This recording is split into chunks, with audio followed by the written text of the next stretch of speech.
All right, this video is for those of you at home who are working with an nSpire calculator and want to be able to put the data from our lesson 7-2 into a spreadsheet and graph it on the calculator. So, knowing how to use your calculator is part of what I want to make sure that we're teaching you in this section. So to do that, you already have all of your data recorded, okay? Now, the instructions for this are on the very last page, right? The very last slide here, you'll see there's that list of instructions. That's what I'm going to go through here as we're going through and doing this. So, trying to follow along, keep up. The video is great because you can pause it, rewind it, and do what you need to do to make sure that you're understanding what's going on. So the first thing we're going to do here, it says add a new page. You can do Control Doc. When you turn on your calculator and you're on the home screen, you can just start a new document there. You're just going to choose number 1. Okay, and then we want to choose number 4. It says add lists and spreadsheet. So I'm going to click that there.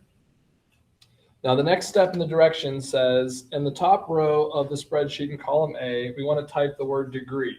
So go ahead and arrow up to the top here, and then just type in DEGREE.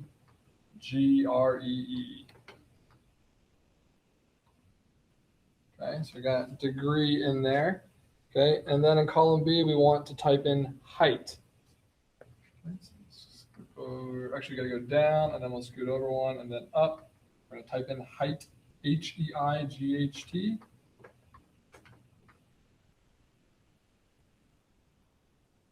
Okay, and then if you press down, it'll lock it in there.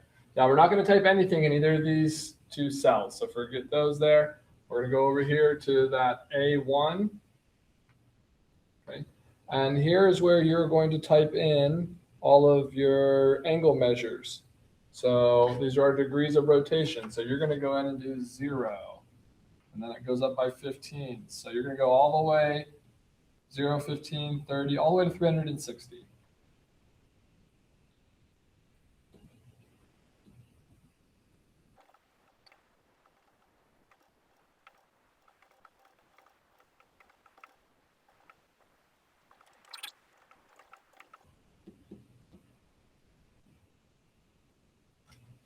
Okay, so now that we have all of our degree measures typed in, we are going to go in, and you want to make sure that you're typing in your heights. So we're going to use that second column. So from your data sheet here, that would be the ones with the decimal values. So the ones with our measured heights in there. So that's this one right here. So we're going to go through, we're going to type those in.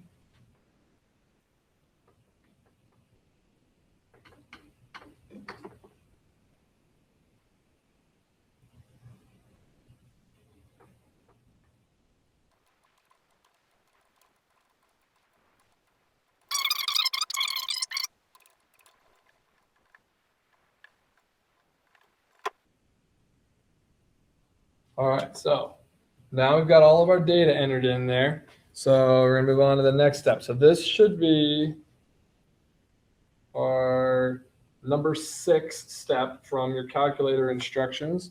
And what it says here is add new page. So we're going to press Control and then Doc. And we want to add a graphs page. So we're going to choose number 2. All right, so the next thing you're going to do then, it says after you've done that there, you're going to press Menu. So we're on the graphs page, menu, and we're going to go to our graph entry edit, number 3. And now you're going to choose number 6 for scatter plot. And when you do that there, you're going to see, it's going to say what, for our domain and our range, where are these coming from? Well, here's the easiest way to do it. So for our X values, we're using those degrees, okay? There's a couple ways you can get it to come up. If you press the vars button, remember those things you typed in on that spreadsheet there for the titles, they come up there. So I can choose degree for my X, and then for my Y, if I arrow down here, I'm going to press var, which is right above number 9. Okay, I'm going to choose height. Now you could also just type those words in there. It'll know what those words mean now that you've used them in something else. Okay, now that we've got that here, okay, we are going to be able to do our spreadsheet. But notice our window, just like with our TI-83s, if you watch that video there, right, you can't really see it there because our window's not set up correctly for this. So we need to edit our window. So to change our window, we're looking right now at step number 10. Okay, you're going to go to Menu, and you're going to go to Window Zoom, number 4. And now we want to choose our option there. Let's see, Window Zoom, Windows. Oh, I went to the wrong one there. But actually, let's try this. Let's just try number 9 here once. Zoom data. Oh yeah, so that should just go ahead and match whatever data we put in there. Okay. Otherwise, you can follow the directions on the window and change it and set it up using just the manual commands on the window. So there is our data. Looks pretty good there. Looks like what we graphed on our paper in our notes there. Okay, so the other thing we needed to do then is we needed to be able to graph the sign function to be able to check this. So you're going to go in and you're going to press the tab button. Okay, now we need to be able to put in a function. So we need to get out of this mode. So what you're going to do here is you're going to press Menu.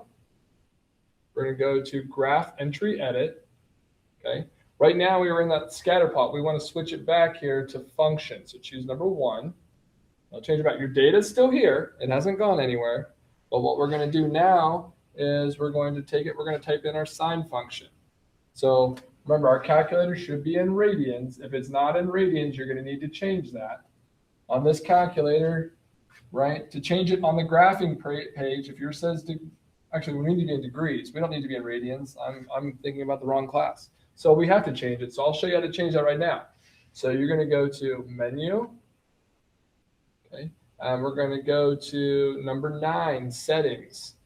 This is how you do it when you're on the nSpire on a graphing page. We're going to go to our graphing angle. We're going to change this to degrees, and we're going to change our geometry angle to degrees. We'll hit Make Default. Okay. Okay, and now you'll see up here it will display degrees. Now we can type in our sign function. So we're going to do the sine of x. We're going to hit enter, and you're going to see, wow, hits all of our points just like that because we did a pretty good job measuring them out. Okay, so the next thing here that you need to be able to do is to be able to record all those values if you didn't get a chance to do it before. So here's how you can bring them up on the table. Okay, we're going to do Control T, and it's going to bring up our table with that function. Now, this is going to go by 1 degree, 2 degrees, 3 degrees, 4 degrees, and 5 degrees. We need to be able to record 0, 15, 30, 45. So to have to scroll down through this is going to take forever. So let's change our table set. So now that we're in our table, press Menu. Go to number 2, Table. And then number 5, Edit Table Settings. When you do that, okay, we want our table to start at 0. That's good. But we want our table step, instead of being just 1 degree at a time, we want to go by 15. So let's change that. Let's go Tab to the table step. We're going to change that to 15. And then we don't need to worry about the independent and dependent there. This should be good. We're going to click OK. And now you can go through and record all the actual values in that open spot on your graph there, or on your tables. Okay, so 15 would be 0.2588. You can just go to 4 decimal places. 0.5, 0.7071, 0.8660, and so on. Okay, so that should help you if you have questions about how to make scatter plots and graph on your TI-nSpires. And if you need to get rid of the table, remember you can always do Control T and it'll take it off. So you're not stuck with it there until you ask me in class one day. Again, turn it back on, Control T. All right, so that is it there. Make sure that you start looking at your homework. If you have questions about anything, you can always shoot me a remind message or just wait until you get to class as well.